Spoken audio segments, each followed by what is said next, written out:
ശബ്ദരേഖാ കലാപരിപാടി കഴിഞ്ഞ കുറച്ചു കാലമായിട്ടുള്ള സ്ഥിരം പരിപാടിയാണല്ലോ. നമ്മൾ മദ്യനയത്തെക്കുറിച്ച് ആലോചിച്ചിട്ടേ ഇല്ലല്ലോ. ഒരു ചർച്ചയും അതിനെ സംബന്ധിച്ച് നടത്തിയിട്ടില്ല. IT പാർക്കിൻ്റെത് കഴിഞ്ഞ മദ്യനയത്തിലുള്ളതാണ്. അത് നിയമസഭാ കമ്മിറ്റിയുടെ അപ്രൂവൽ അതിന് വന്നിട്ടുള്ളതാണ്. ഫൈൻ ആദ്യം ഏർപ്പെടുത്തിയത് ഒന്നാം പിണറായി സർക്കാരാണ്. രണ്ടാം പിണറായി സർക്കാരാണ് ഗണ്യമായിട്ട് അത് വർദ്ധിപ്പിച്ചത്. ഇവരെന്തുകൊണ്ടാണ് അത് ആവശ്യപ്പെടാത്തത് എന്ന് ആലോചിച്ചിരിക്കുന്നു. ബാക്കി പ്രതിപക്ഷം നിയമസഭ തുടങ്ങാൻ പോവാണല്ലോ, അവിടെ വെച്ച് കാണാം. ഇന്ന് രാവിലെ ഇടുക്കിയിലുള്ള ഒരു ബാർ മുതലാളിയുടെ ശബ്ദരേഖ വരുന്നു. ഫ്രൈഡേ അടക്കം ഒഴിവാക്കുന്നതിന് 2 ലക്ഷം രൂപ വെച്ച് നൽകണം, അത് ബന്ധപ്പെട്ടവർക്ക് കൊടുക്കാനാണ് എന്നാണ് പറയുന്നത്. അല്ല, അത് കേട്ടിരുന്നു. അതുകൊണ്ട് അതൊരു വാർത്തയും കണ്ടിരുന്നു. ഇന്നൊരു പത്രത്തിൽ ഈ വാർത്തയും കണ്ടിരുന്നു. അതിനുശേഷം ചില പത്രപ്രവർത്തക സുഹൃത്തുക്കൾ തന്നെ ആ ശബ്ദരേഖ അയച്ചു തന്നിരുന്നു. അതും കേട്ടിരുന്നു. അപ്പം അതുകൊണ്ടാണ് നിങ്ങളെ കാണാമെന്ന് തീരുമാനിച്ചത്. അപ്പം അത് വളരെ ഗൗരവത്തോടെയാണ് സർക്കാർ കാണുന്നത്. സർക്കാർ മദ്യനയത്തിന്റെ ആലോചനകളിലേക്ക് കടന്നിട്ടില്ല. മദ്യനയത്തിന്റെ ചർച്ചകൾ, പ്രാരംഭ ചർച്ചകൾ പോലും ആയിട്ടില്ല. അപ്പം അത്തരമൊരു സാഹചര്യത്തിൽ ഇങ്ങനെ മദ്യനയത്തിൽ ചില കാര്യങ്ങൾ നടപ്പിലാക്കാം എന്ന് പറഞ്ഞുകൊണ്ട് പണപ്പിരിവിന് ശ്രമിക്കുന്നു എന്നുള്ളത് വളരെ ഗൗരവത്തോടെയാണ് കാണുന്നത്. അതിശക്തമായിട്ടുള്ള നടപടി അത്തരക്കാർക്കെതിരായിട്ട് എടുക്കും. ഒരു തരത്തിലും അത് വെച്ചുപൊറുപ്പിക്കില്ല. മദ്യനയം സർക്കാരാണ് ആവിഷ്കരിക്കുക. അതിൻ്റെ ചർച്ചകൾ നടക്കാനിരിക്കുന്നതേയുള്ളൂ. ആ ചർച്ചയൊക്കെ നടക്കുന്നതിന് മുമ്പ് തന്നെ കഴിഞ്ഞ ഒരു മാസമായി മാധ്യമങ്ങളിൽ നിരന്തരമായിട്ട് വാർത്ത വന്നുകൊണ്ടിരിക്കുന്നുണ്ട്. അങ്ങനെ ചെയ്യാൻ പോകുന്നു, ഇങ്ങനെ ചെയ്യാൻ പോകുന്നു എന്നൊക്കെയുള്ള വാർത്തകൾ. ആ വാർത്തകളുടെ പശ്ചാത്തലത്തിൽ അതുപയോഗപ്പെടുത്തിക്കൊണ്ട് ആരെങ്കിലും പണപ്പിരിവിന് ശ്രമിച്ചാൽ ശക്തമായ നടപടി അക്കാര്യത്തിലെടുക്കും. ഇതിന് പിന്നിലൊരു ഗൂഢാലോചനയുണ്ട് എന്ന് കരുതുന്നു.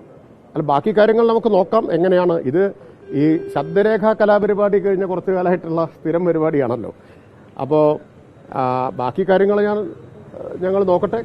സർക്കാരിനെ സംബന്ധിച്ച് ഇത്തരത്തിലുള്ള ഒരു തെറ്റായ പ്രവണതയും പ്രോത്സാഹിപ്പിക്കുന്ന പ്രശ്നമില്ല. ആരായിരുന്നാലും അതിനെ കൈകാര്യം ചെയ്യാൻ ഗവൺമെന്റിന് അറിയാം. അല്ല, അതാ പറഞ്ഞത്, ശക്തമായിട്ടുള്ള നടപടി അക്കാര്യത്തിലെടുക്കും. ബാക്കി എന്ത് നടപടി എന്നുള്ളത് നമ്മൾ ആലോചിച്ച് തീരുമാനിക്കാം. ഇങ്ങനെ നമ്മൾ മദ്യനയത്തെക്കുറിച്ച് ആലോചിച്ചിട്ടേ ഇല്ലല്ലോ. ഒരു ചർച്ചയും അതിനെ സംബന്ധിച്ച് നടത്തിയിട്ടില്ല. സാധാരണ ഫെബ്രുവരി മാർച്ച് മാസത്തിൽ നടത്താറുള്ളതാണ്. തെരഞ്ഞെടുപ്പ് ആയതുകൊണ്ട് അത്തരം ചർച്ചകളിലേക്കൊന്നും ഇപ്പോൾ കടന്നിട്ടില്ല. അപ്പോൾ അങ്ങനെ ഒരു സാഹചര്യത്തിൽ മദ്യനയം വരാൻ പോകുന്ന മദ്യനയത്തിൽ ഇങ്ങനെയൊക്കെ വരാൻ പോകുന്നു എന്ന് മാധ്യമങ്ങളിൽ കഴിഞ്ഞ കുറച്ചു കാലമായി ആസൂത്രിതമായിട്ട് എന്ന് ഇപ്പോൾ തോന്നുന്ന തരത്തിൽ വാർത്തകൾ വന്നുകൊണ്ടിരിക്കുകയാണ്. ഈ വാർത്തകളുടെയൊക്കെ ഉറവിടം എന്താണെന്ന് എനിക്കറിഞ്ഞുകൂടാ. എന്തായാലും ഇവിടെ സർക്കാർ തലത്തിൽ അത്തരത്തിലുള്ള ഒരു ചർച്ചയും എക്സൈസ് വകുപ്പിൽ ഒരു ചർച്ചയും നടന്നിട്ടില്ല. ഡ്രൈഡേ ഒഴിവാക്കണം, അതുപോലെ തന്നെ IT പാർക്കുകളിൽ പബ്ബ് ആരംഭിക്കണം തുടങ്ങിയ നിർദ്ദേശങ്ങൾ IT പാർക്കിന്റേത് കഴിഞ്ഞ മദ്യനയത്തിലുള്ളത്. തെറ്റായത് നിങ്ങൾ കാര്യം മനസ്സിലാക്കിയതാ തെറ്റ്. IT പാർക്കിന്റേത് കഴിഞ്ഞ മദ്യനയത്തിലുള്ളതാണ്. അത് നിയമസഭാ കമ്മിറ്റിയുടെ അപ്രൂവൽ അതിന് വന്നിട്ടുള്ളതാണ്. അല്ല, അതാ പറഞ്ഞത്, ഇപ്പൊ നിലവിൽ അതില്ലല്ലോ. നിലവിലില്ല. അങ്ങനെ വരാൻ പോകുന്നു എന്ന് മാധ്യമങ്ങളിൽ വന്ന വാർത്തയുടെ അടിസ്ഥാനത്തിലാണ് ഇപ്പോൾ ചിലർ പണം ചോദിക്കുന്നതായിട്ട് മനസ്സിലാക്കുന്നത്. മാധ്യമ വാർത്തകളുടെ അടിസ്ഥാനത്തിൽ ഈ ചിലർ ഇപ്പോൾ പണപ്പിരിവിന് ഇറങ്ങി പുറപ്പെടുന്നത് ഗൗരവമായി സർക്കാർ കാണുന്നു. അതിനെ ശക്തമായി നേരിടും. ഗൗരവമായി കാണുന്നു എന്ന് പറഞ്ഞാൽ തുടർ നടപടി സ്വീകരിക്കാൻ ഉള്ള അധികാരം സർക്കാരിന് വിട്ടു നൽകുക. അത് ആവശ്യപ്പെട്ടിട്ടില്ലേ എന്ന് വിചാരിച്ചിരിക്കുന്നു. ഞാൻ എപ്പോഴും അറിഞ്ഞത്. ഞാൻ ഇതുവരെ ഇവരെന്തുകൊണ്ടാണ് അത് ആവശ്യപ്പെടാത്തത് എന്ന് ആലോചിച്ചിരിക്കുന്നു. ബാക്കി പ്രതിപക്ഷം നിയമസഭ തുടങ്ങാൻ പോവാണല്ലോ, അവിടെ വെച്ച് കാണാം. കഴിഞ്ഞ UDF സർക്കാരല്ല ഈ സർക്കാർ. അതുകൂടി മനസ്സിലാക്കണം. കഴിഞ്ഞ UDF സർക്കാർ ചെയ്തു കൊടുത്ത ആനുകൂല്യങ്ങളും ഇളവുകളും അല്ല കൊടുത്തത്. കഴിഞ്ഞ ഈ ഗവൺമെന്റാണ് കഴിഞ്ഞ മദ്യനയത്തിൽ 5 ലക്ഷം രൂപ ഈ ബാർ ലൈസൻസ് ഫീസ് ഒറ്റയടിക്ക് വർദ്ധിപ്പിച്ചത്. കേരളത്തിൽ ഇതിനു മുമ്പ് ഒരിക്കലും വർദ്ധിപ്പിച്ചിട്ടില്ല. അങ്ങനെ 5 ലക്ഷമാണ് ഒറ്റയടിക്ക് വർദ്ധിപ്പിച്ചത്. ഫൈന് UDF സർക്കാരിന്റെ കാലത്ത് ഉണ്ടായിരുന്നോ? അല്ല, കഴിഞ്ഞ UDF സർക്കാരിന്റെ കാര്യങ്ങൾ നിങ്ങൾക്കറിയാമല്ലോ. ഫൈൻ ഉണ്ടായിരുന്നു. ബാർ ക്രമക്കേടുകൾക്ക്, ബാർ ഉടമകളുടെ ക്രമക്കേടുകൾക്ക് ഫൈൻ ആദ്യം ഏർപ്പെടുത്തിയത് ഒന്നാം പിണറായി സർക്കാരാണ്. രണ്ടാം പിണറായി സർക്കാരാണ് ഗണ്യമായിട്ടത് വർദ്ധിപ്പിച്ചത്. അപ്പോൾ കർശന നടപടിയാണ്. കഴിഞ്ഞ 6 മാസം കൊണ്ട് 52 ബാറുകൾക്കെതിരായിട്ട് കേസെടുത്തിട്ടുണ്ട്. 30 എണ്ണത്തിന്റെ ലൈസൻസ് സസ്പെൻഡ് ചെയ്തിട്ടുണ്ട്. അപ്പോൾ അത്തരം നടപടികളൊക്കെ സ്വീകരിക്കുന്നതിൽ കുറച്ച് അസ്വസ്ഥതയുള്ളവരുണ്ടാവും.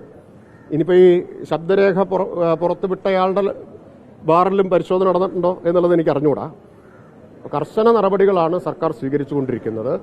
അപ്പോൾ അതിൻ്റെയൊക്കെ അസ്വസ്ഥതയും ചിലപ്പോൾ ഇതിൽ കാണാം. ബാക്കി നമുക്ക് നോക്കാം.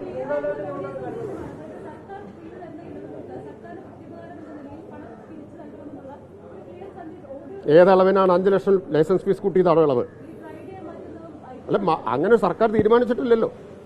അതാ പറഞ്ഞത്, നിങ്ങളെ വിശ്വസിച്ചാണ് ചിലർ പണപ്പിരിവിന് ഇറങ്ങി പുറപ്പെടുന്നത് വേണം മനസ്സിലാക്കാൻ. വാർത്തകളെ വിശ്വസിച്ച്, നിങ്ങളെന്ന് പറഞ്ഞാൽ മാധ്യമങ്ങളിൽ ഈ വാർത്ത കഴിഞ്ഞ ഒരു മാസമായിട്ട് വന്നുകൊണ്ടിരിക്കുകയാണ്. ആ വാർത്തകളെ വിശ്വസിച്ചാണ് ഇറങ്ങി പുറപ്പെടുന്നത് എങ്കിൽ കർശനമായ നടപടി അക്കാര്യത്തിലെടുക്കും. സർക്കാർ ഒരു ചർച്ചയും നടത്തിയിട്ടില്ല. ഒരു ചർച്ചയും ബാർ ഉടമകളായും എന്നല്ല, എക്സൈസ് പോളിസിയുമായി ബന്ധപ്പെട്ട ഒരു ചർച്ചയും സർക്കാർ ഇതുവരെ നടത്തിയിട്ടേയില്ല. അത് നമുക്ക് വരും ദിവസങ്ങളിൽ അറിയാം എന്തിന്റെ ഭാഗം. ഇന്നിപ്പോൾ ഞാൻ വാർത്ത കണ്ടു, ശബ്ദരേഖ കേട്ടു, ഇത്രയും കാര്യങ്ങളെ നമ്മുടെ മുമ്പിലുള്ളൂ. അതാണ് ഞാൻ പറഞ്ഞത്, കർശന നടപടി സർക്കാർ സ്വീകരിക്കുന്നതിൽ അസ്വസ്ഥത കാണും ചിലർക്കൊക്കെ.